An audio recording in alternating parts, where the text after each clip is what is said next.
ओम शांति। जो होता है अच्छे के लिए होता है। कैसे अच्छे के लिए होता है, सुनते हैं एक कहानी। एक बार एक मंदिर की संभाल करने वाला ट्रस्टी रोज मंदिर की मूर्ति को देख करके मूर्ति के सामने ये सवाल खड़ा करता कि हे मूर्ति, हे भगवान, लोग आकर के तेरी पूजा करते हैं, तुझे प्रसाद चढ़ाते हैं, जबकि मंदिर की संभाल सफाई, यहाँ तक कि तुमको नहलाना, तुम्हारे कपड़े बदलना, सब काम मैं करता हूँ, फिर भी लोग तुम्हारी महिमा गाते हैं, ऐसा क्यों?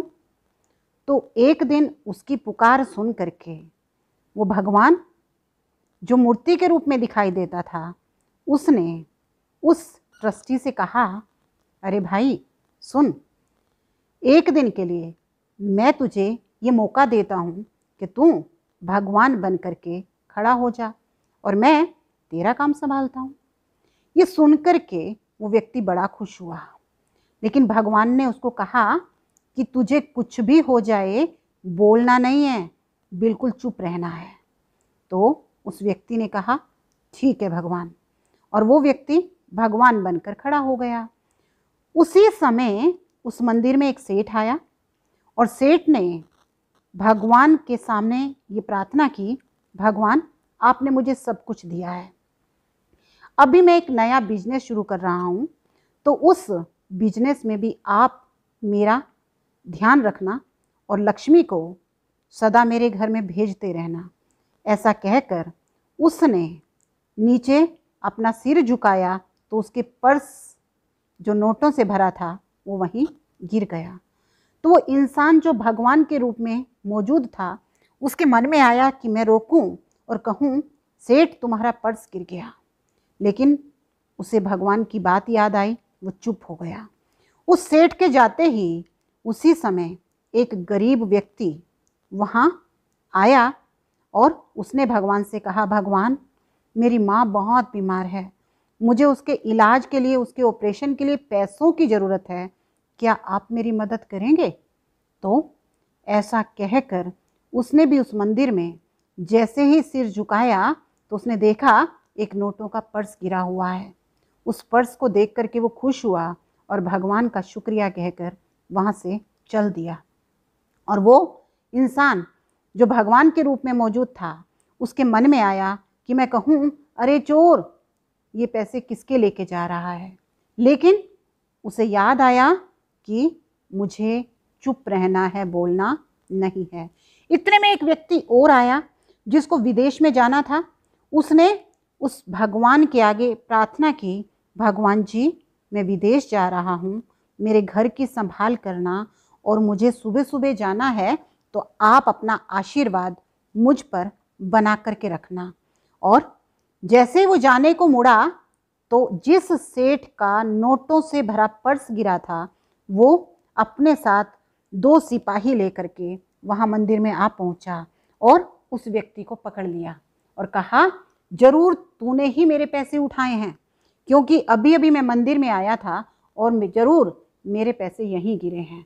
तो वो जो भगवान बना इंसान सुबह से ये सारा खेल देख रहा था, उससे चुप नहीं रहा गया और उसने कहा कि सुनो सुनो, अरे सिपाही सुनो, इसने पर्स नहीं चुराया, पर्स तो किसी और ने उठाया है। और उसने उस व्यक्ति का पता बता दिया। सिपाही ने उस नोटों के पर्स उठाने वाले को पकड़ लिया।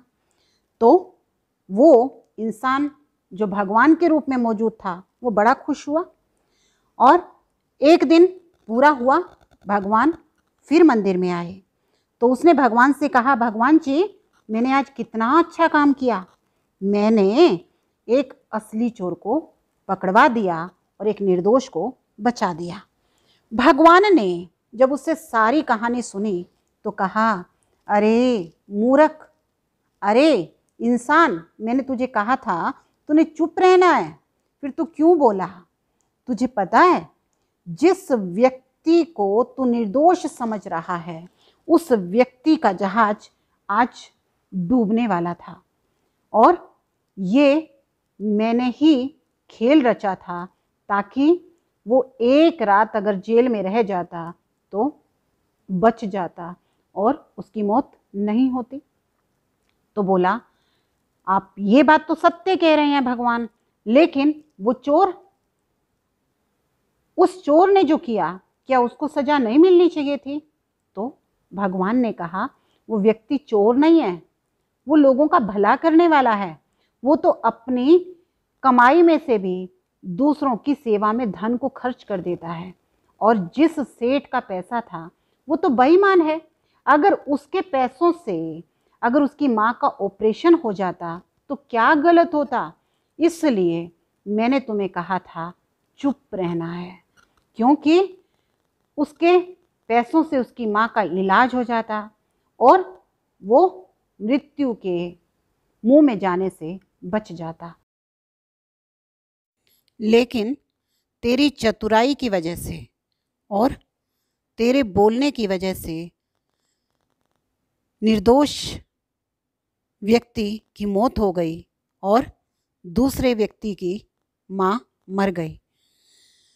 तो भगवान जो भी करता है वो अच्छे के लिए ही करता है। तभी गीता में भी लिखा हुआ है, साक्षी दृष्टा होकर के देखो। साक्षी दृष्टा होकर के देखने से हम अपने और दूसरों के हिसाब किताब को आसानी से चुकता कर सकते हैं। क्योंकि कहा जाता है, एक चुप सो सुख।